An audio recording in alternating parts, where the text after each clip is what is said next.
Tea போடுறதோட இந்த video start பண்ணுவோம். நான் டீ வந்து எப்பயுமே பால், தண்ணி, சர்க்கரை, டீத்தூள் இது 4 ஒன்றா போட்டு கொதி விட்டு இறக்குவேன். ஆனால் இப்போ வந்து என்ன செய்ய போகிறேன்னா, ஃபஸ்ட்டு இந்த டிக்காஷனை தனியாக ரெடி பண்ணிக்க போகிறோம். அதுக்கு வந்து காய்ச்சி ஆற வச்ச பாலை தனியாக எடுத்து வச்சுக்கலாம். 2 டம்ளர் பாலுக்கு 1 டம்ளர் தண்ணி ஊற்றி அதோட 2 துண்டு ஏலக்காயும் நல்லா தட்டிட்டோம். 1 துண்டு இஞ்சியும் தட்டி நல்லா அந்த 1 டம்ளர் தண்ணி, அரை டம்ளர் தண்ணியை அந்த டிக்காசன் சுண்டி வர வரையும் கொதி விடுங்க. இது மாதிரி நல்லா சுண்டிடுச்சு பாருங்கள், டிக்காசன்னு இறங்கிடுச்சு அந்த தண்ணியோட. அப்போ வந்து நம்ம பாலை வந்து சேர்த்துக்கணும். அந்த ஸ்டேஜில் இன்றைக்கி என்ன காய் எடுத்துருக்கோம்னா, வெண்டைக்காய் தான் எடுத்துருக்கோம் பொரியலுக்கு. இது நம்ம கொதி விடுற கேப்பில் நம்ம வெண்டைக்காயை கட் பண்ணிக்கலாம். நல்லா கொதி விட்டுருச்சு. அப்போ வந்து நம்ம பாலை சேர்த்துக்கலாம். நல்லா தான் இருந்துச்சு. இந்த டீக்கும் அந்த டீக்கும் லைட்டாக டிஃப்ரெண்ட்டாக இருந்துச்சு. இதோட கிராம்பெல்லாம் சேர்க்க சொன்னாங்க, நான் ஆனால் சேர்க்கல. நானும் ஒரு வீடியோ பார்த்து தான் செஞ்சேன். நல்லா இருந்துச்சு. எப்போயுமே ஏலக்காய் சில சமயம் தட்டி போட்டு போடுவேன். ஆனால் இது மாதிரி தனியாக டிக்காஷன் போட்டு பால் போட்டு சேர்த்ததில்ல. நீங்களும் இது மாதிரி ட்ரை பண்ணி பாருங்கள். ஏன்னா என்ன மாதிரி போடுறவங்களாம் நிறைய பேர் இருப்பாங்களா, அவங்களுக்காண்டி தான். இதெல்லாம் ஒரு வீடியோன்னு போடாத மாதிரி நினைப்பீங்க, இன்னொன்று சொல்லணும்ல. அப்புறம் சாதத்துக்கு லஞ்ச் பாக்ஸுக்கு என்னென்னா நம்மளுக்கு தேங்காய் பால் சாதம் தான். ஆனால் தேங்காய் பால் சாதத்தோடு இன்றைக்கி நான் என்ன சேர்த்துருக்கேன்னா 2 காய் சேர்த்துருக்கேன். இன்றைக்கி நம்ம வீட்டில் இருந்த காய் சோயாபீன்ஸு, கேரட்டு, இந்த 2 காயும் போட்டு தேங்காய் பால் சாதம் தான் செஞ்சேன். எப்பயும் போல் பால் எடுத்துக்கலாம்.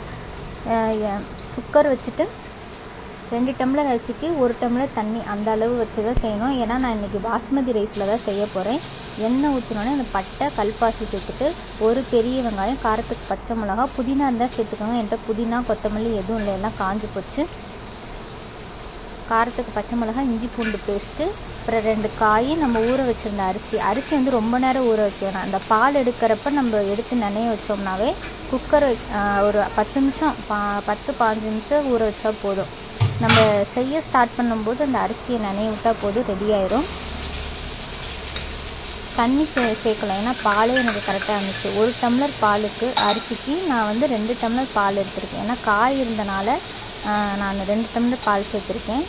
பாஸ்மதி ரைஸ்னால நிறைய தண்ணி ஊற்ற தேவையில்லை, ஏன்னா அது குழஞ்சிரும்ல.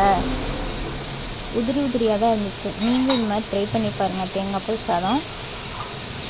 இதோட இன்னும் என்ன காய் கிடைக்குதோ இதெல்லாம் போட்டுட்டு தேங்காய் பால் சேர்த்தோம்னா தேங்காய் பால் சாதம், அவ்வளோதான். பெருசாக வேறு ஒன்றும் கிடையாது.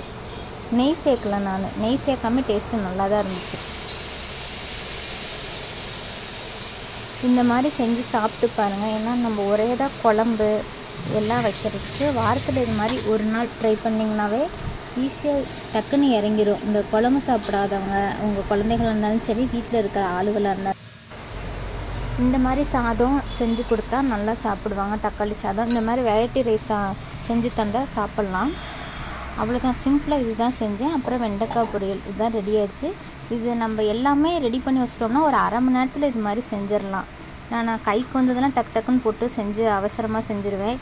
என்னடான்னு நினைப்பாங்க வீட்டில் இருக்கவங்களே, இது ஏதாச்சும் ஒன்று போட்டு செஞ்சு எப்படியாச்சும் கொண்டு வந்துடணும், அதுதான் நம்மள்ட்ட இருக்கிறதே.